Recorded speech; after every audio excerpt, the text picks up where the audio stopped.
Svim čao, ja se zovem Jaroslava, ja već 2 godine živim u Srbiji i sutra počinje školska godina. Sutra ću prvi put ići u 3. razred.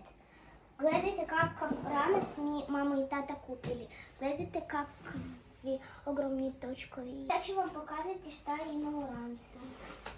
Matematika, udžbenik. Još imam ovako lepu teratornicu.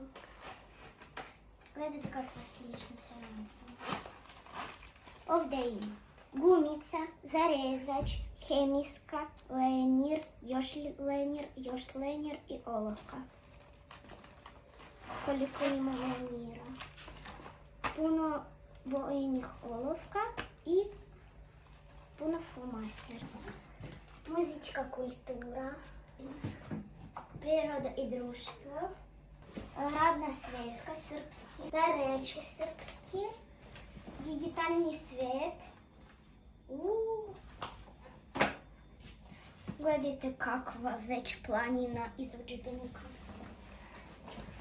Blok u kojem ću da crtam. Velika sveska. Mala sveska. Wow, već Fruška gora. Treba još kućice. A prva kućica nam je užina. Još jedna kućica nam je druga užina. I još jedna kućica nam je maramice. Gledajte, već tu može da živi čovjek. Maca će da mi pomože da radim domaće zadatke. I treba da neko živi na Fruškoj gori u kućici. Treba da hodaš.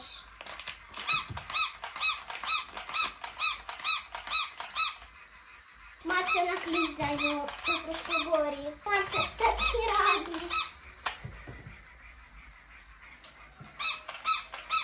Pretplatite se na moj kanal, lajkujte video. Svim čao i želim vam lepu školsku godinu na petice.